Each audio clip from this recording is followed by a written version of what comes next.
For many people, a lab report is not a roadmap to health. It's actually a dead end.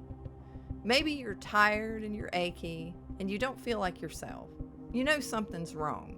So you end up going to the doctor and the doctor orders blood tests. You wait for them, and then after a few days, they call you back and say, everything's fine, all of your tests are within normal ranges. Or maybe one of your values is just slightly out of range, and you end up on a pharmaceutical for the rest of your life. The values of these test results may be accurate, and the test methodology sound. But what if it's the interpretation that is fundamentally wrong? What if these normal ranges aren't so normal after all? What if in some cases the test or the ranges or both are engineered to be a trap designed to merely mask symptoms instead of assisting in a root cause investigation into your suffering? What if these tests and ranges work together to deliberately drive you to a lifetime of medications instead of healing? This conversation is long overdue. So let's get into it right here on the Carnivore Science Channel.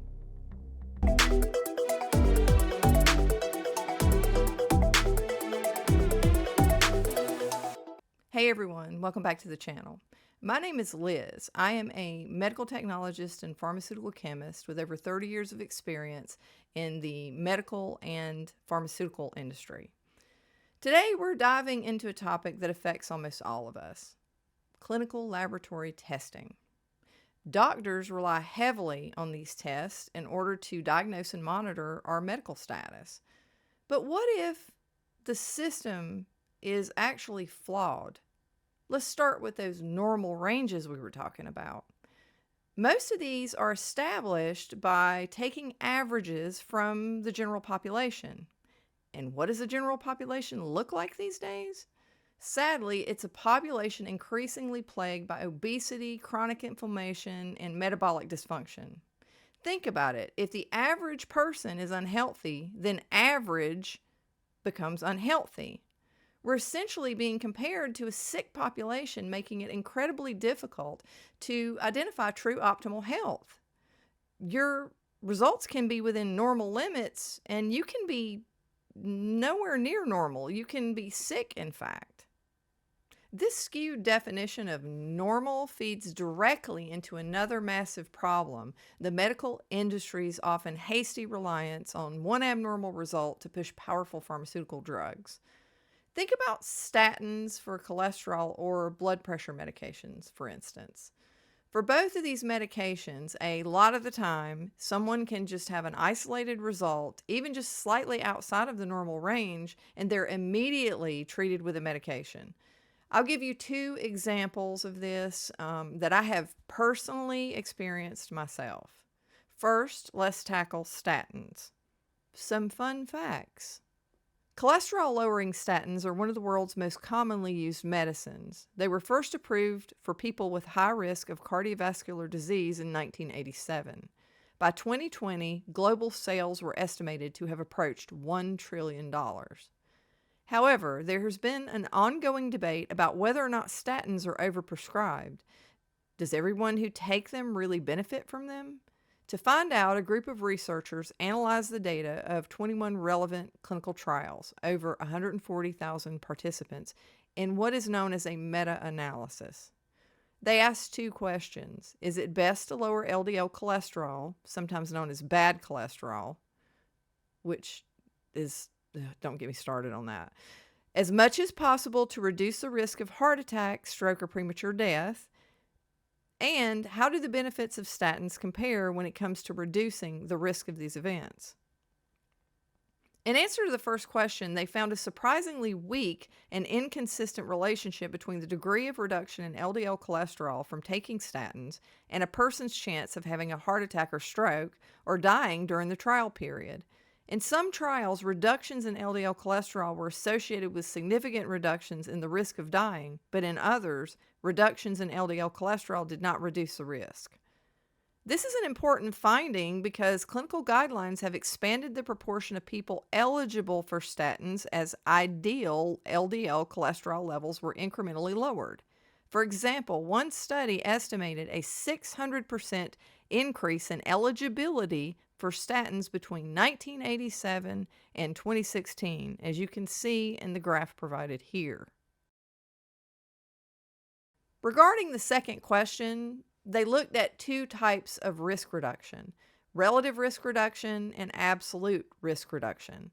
Imagine your chance of dying from a certain condition prematurely is about 0.2%, and there's a drug that reduces your chance of dying 0.1%. In relative terms, relative risk reduction, your chance of dying has been halved or reduced by 50%. But in absolute terms, absolute risk reduction, your chance of dying has only gone down by 0.1%. Although there is a 50% relative risk reduction, is it a meaningful difference? Would it be worthwhile to change to this drug, particularly if there's side effects involved? Absolute risk reduction presents a clearer picture and makes it easier for people to make informed decisions. In their study, which was published in JAMA Internal Medicine, they found that the absolute risk reduction from taking statins was modest compared with the relative risk reduction. The relative risk reduction for taking statins compared with those who did not was 9% for deaths, 29% for heart attacks, and 14% for strokes.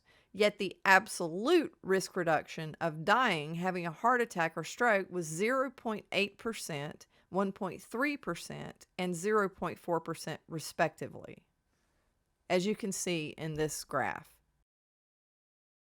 A further consideration is that trials report average outcomes across all included participants, rather than for an individual.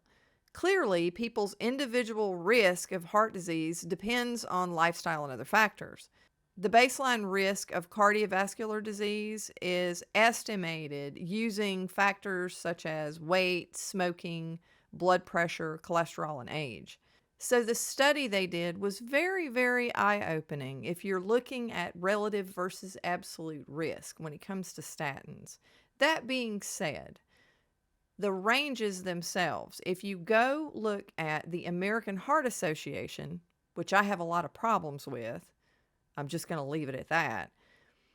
They ask here on their page, how low can I go with my LDL?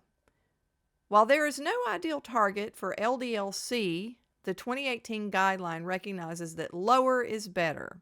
Studies suggest that optimal total cholesterol is about 150 milligrams per deciliter. Just to let you know, those lab ranges have been lowered. I'm not sure when it happened, but it used to be 200, and then it moved, I believe, to 180, and now your maximum total cholesterol, according to them, is 150. Optimal LDL-C is at or below 100 milligrams per deciliter. Adults with LDL-C in this level have lower rates of heart disease and stroke. So they say here, talk to your healthcare professional about your target level. If you're healthy, aim for an LDL for below 100 milligrams per deciliter. If you have a history of heart attack or stroke and are already on a cholesterol-lowering medication, your healthcare professional may aim for at least a 50% reduction in your LDL-C level to 70 milligrams per deciliter or lower. Okay, so here is my problem with the entire statin controversy, the LDL hype, is that the only parameter typically a doctor is going to focus on, and this is 90% of them. You walk in, if you get a high LDL level, they are going to actually put you on a statin because of one parameter. They're not going to do an advanced lipid panel. In fact, if you ask your doctor to do an advanced lipid panel, he probably won't do it in a lot of cases. A lot of them won't. I've had at least two I had asked for that in the past, and they wouldn't do it. So one parameter. They're not looking at anything else. They're not looking at what you eat. You could eat absolute pure garbage every day of your life. They are not going to ask you what you eat. They're not going to ask you about your diet. They don't care about any of that. And that, as we all know, if you look at how sick and how fat everybody is, that is what's causing it. It's the food that you put in your mouth, and they're not even considering it. You also have people like Nick Norwitz, who did a study to show that what we eat directly impacts your LDL, your triglycerides, all of that is directly impacted by what you put in your mouth. Because he did the Oreo experiment and found out that packages of Oreo cookies for his experiment on himself caused his LDL to go down more significantly than the statin did, I believe. And I'm just summarizing, but it was a impactful little experiment that he did. They don't look at that. In fact, I would ask, back in the day, my physician, I was like, how much can you do with diet? And she said, nothing, or virtually nothing. Like, you can't change anything. While at the same time, when I was talking about having to go on statin, she said that.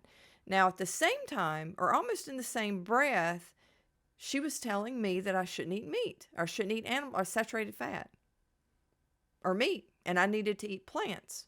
So, wait a minute. If you can't do anything about it, why is it that you're telling me to eat certain foods if you can't do anything about it? That doesn't make any sense, right? So none of this is logical. And plus, another problem I have with the history of especially cholesterol is that, when they're looking at these studies, they're doing even the clinical trials, even the more rigorous clinical trials, they can't control all of the variables. You cannot control everything. You're looking at different people who did God knows what, who have different histories. You cannot control, just asking people questions and assuming that they're telling you the truth. You cannot control this. Another thing that I thought was very interesting is that my doctor documented that I had familial hypercholesterolemia. Okay? She put that on my chart. She put that as a diagnosis. Now, what did she do to diagnose me, you ask? Nothing. She did a cholesterol test, and she diagnosed me with that condition. Now, what this is, in case you don't know, for this, I'll go to the CDC site to discuss familial hypercholesterolemia.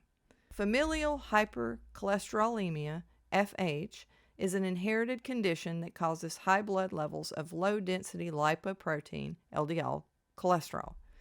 People with FH are more likely to have coronary artery disease or a heart attack. Finding and treating FH early with medicines such as statins is important to prevent coronary artery disease. Okay? And you can see here, FH is a genetic condition that causes high cholesterol. Left untreated, heart attacks happen in 30% by age 60 for women, 50% by age 50 for men. FH is a genetic disorder that affects about 1 in 250 people and increases the likelihood of having coronary artery disease at a younger age. People with FH have increased blood levels of LDL, cholesterol, sometimes called bad cholesterol. It's always called bad cholesterol. Having too much LDL cholesterol in your blood increases your risk for developing coronary artery disease or having a heart attack. For people with FH, exercising and healthy eating habits are important, but often not enough to lower their cholesterol to a healthy level. Medicines such as statins are needed to help control cholesterol levels. If you have FH, finding the disorder early and treating it can reduce your risk of coronary artery disease by about 80%. If your child is diagnosed with FH, statin therapy in childhood may be required, often starting by age 8 to 10. How do you know you have FH? LDL cholesterol levels over 190 milligram per deciliter in adults. Family health history of early heart attacks or heart disease. Swollen or painful Achilles tendons, bumps around the knuckles, elbows, or knees. One of the main signs of FH is LDL cholesterols over 190 milligrams per deciliter in adults and over 160 milligrams per deciliter in children. In addition, most people with FH have a family health history of early coronary artery disease or heart attacks. In some cases, elevated LDL levels are found through a routine blood cholesterol screening. So what did she do to diagnose me with familial hypercholesterolemia, you may ask? Next to nothing. She had a cholesterol test and an LDL and HDL. Now, as memory serves, my HDL was normal. My LDL was higher. My cholesterol was higher than normal range, but it wasn't through the roof or anything. So she put that as a diagnosis. Did she do genetic testing, as this is a genetic disorder? Nope. Did she ask me too much about my family history? Not really. Did she ask me about what I ate the previous day, the previous week, what I eat in general? Nope. Did she do any other test to determine if I was metabolically healthy, if I had insulin resistance, for example? No, she did not. Did she do a hemoglobin A1C, which will indicate glycation over periods of time, as opposed to just a random fasting glucose? No, she did not. I think we did basically CBC, which is a complete blood count. It tells you your red cells, white cells, morphology, all that kind of jazz. And she did a Chem 18, probably a chemistry panel, which gives you liver enzymes, all of your electrolytes, things like that, albumin, stuff like that. She did that, which is very routine. That is routine test. But that's it. She did not do the test needed to diagnose me with that condition. She just put it down because I had an elevated LDL. This is a good example of how ranges and their normal sick population who's been eating themselves to death, and we've been eating trash for years and years and years. And you've got like bogus ranges, honestly. I don't believe those ranges. That is not normal. I do not believe that's normal because everybody's sick, everybody is fat. Bottom line, that's why. Because normal is average, basically. So I do not believe that if those are the ranges you're looking at, you shouldn't be prescribing anything for that. You really should not be using that data to prescribe squat. This statin LDL situation is not a one-off either. They seem to do the same thing with blood pressure. I know every time I would go to the doctor, I would be kind of worked up because I didn't want to get another drug. I did not want to go on another medication. I knew that my doctor would be antagonistic and would just be a jerk about anything that I wanted to discuss, anything I had been researching. I was trying to take control of my own health, but all I was getting from her is just being basically sneered at and looked down on. And it was not a pleasant experience. So when I would go into the office, they would come in and they would almost want to immediately take a blood pressure. They'd take a temperature and blood pressure and all that. And I would always be worked up, so my blood pressure would be slightly elevated. From the first reading that was slightly abnormal, she wanted to put me on blood pressure medication. So that's a thing. And a lot of doctors do that. I'm not saying all of them, but there is protocol for how you're supposed to take a blood pressure. You're supposed to be able to sit there, I think, 15 minutes and remain calm and all that. You can't have your legs crossed.